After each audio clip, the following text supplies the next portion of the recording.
Ice hockey is known as the fourth sport in the U.S., a game of considerable but regional appeal. The same will never be said of Canada, where hockey is all. Just ask Michael McKinley of Vancouver, the author of Hockey, A People's History. He joins me now from the studios of the CBC in Vancouver. Mr. McKinley, welcome to Only a Game. Thank you very much for the invitation, Bill. Pleasure to be here. It's fascinating to me that you begin this history of hockey with the following injunction, quote, "Hockey ought to be sternly forbidden as it is not only annoying but dangerous." What were you thinking?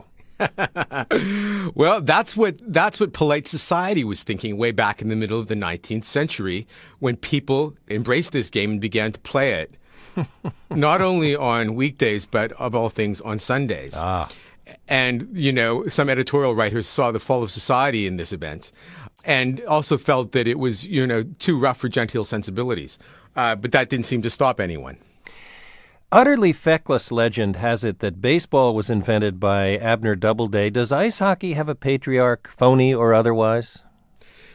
Ice hockey's got a very real patriarch, Bill, but in typical Canadian fashion, we've neglected him for more than a century and a half.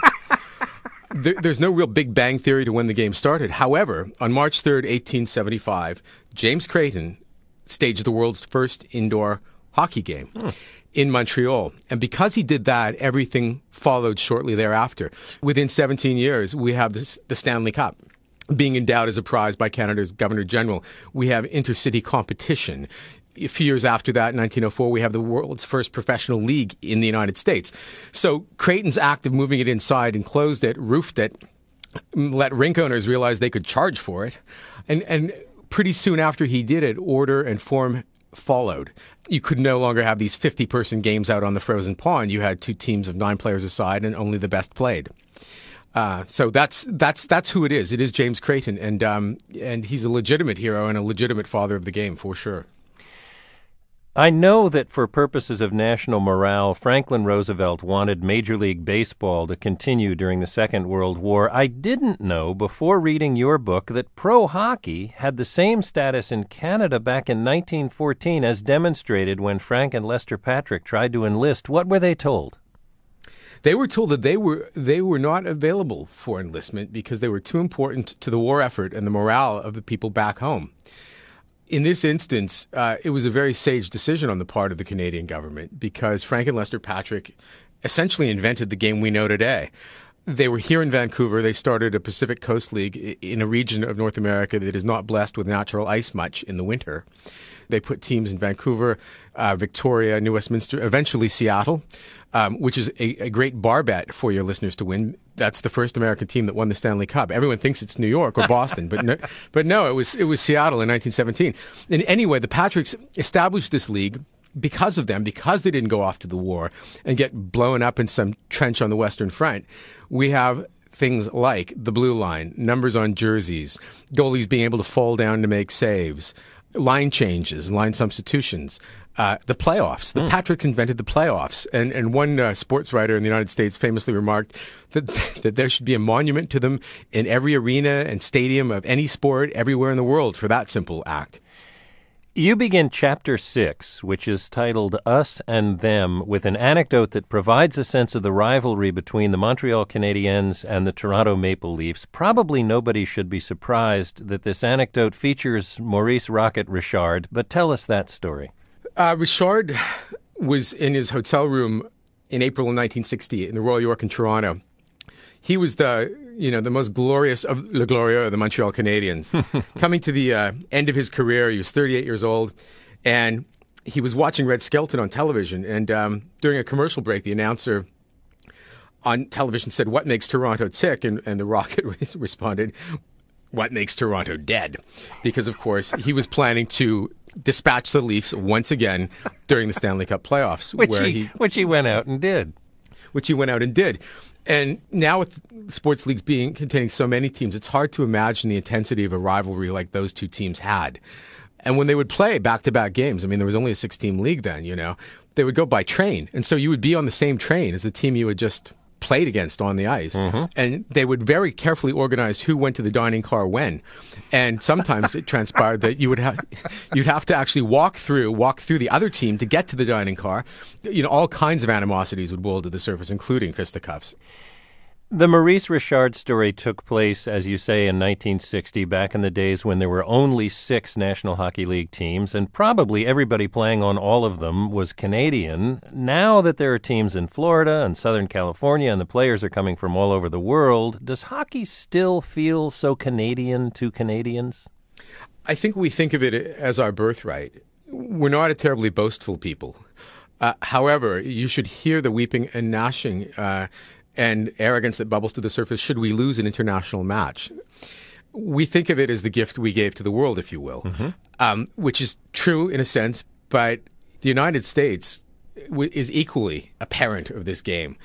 Now, you look at the last 2 Stanley Cups have been won by Sunbelt teams, Florida, Carolina, Nashville's looking terrific this year. It could happen again. And I think people here don't mind that so much as long as the game is good.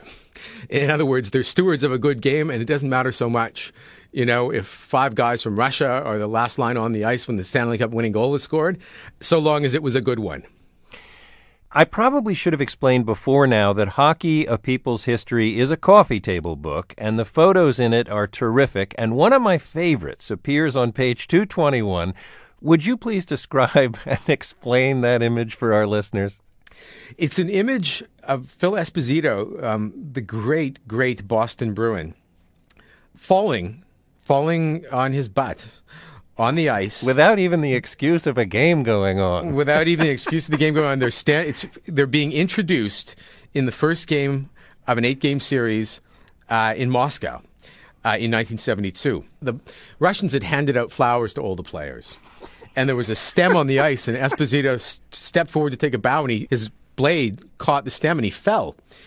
This was the first time that NHLers had been allowed to play the Russians. The Cold War is still on. It's 1972. International tension is high. Canada shows, a rare bit of arrogance and says, we're going to just win all 8 games. The Russians don't have hope here. And of course, they go to Moscow, losing the series. Team Canada does. So when this photo is taken, the Canadians are down, and really with their backs to the wall. And so it's the first game in Moscow. The introductions have just been made. Esposito takes this terrible, embarrassing tumble as he's being introduced. And what he does next, though, was fantastic. He gets up on one knee like a knight of yore, makes an elegant theatrical bow to the crowd in Moscow, and then blows a kiss at the Soviet leader Leonid Brezhnev, who's in the audience, which totally charms the Russians. I mean, the people in the stands, because no one there would get away with that, and relaxes his teammates. And of course, Canada goes on to win the series in the very last minute of the very last game. It was high drama, and people in Canada who can't remember that moment weren't sentient yet or born yet, in 1972. Yevgeny Yevtushenko, the great Soviet poet, considered what Esposito did on the ice as great an artistry as what Yevtushenko did on the page, and called him a poet and a peer. You mentioned several hockey-related songs in the book, the appropriately named The Hockey Song, of course, Jane Siberry's Hockey. We here at Only a Game are fans of the ever-popular hockey rock band the Zambonis. What accounts for all this good hockey music?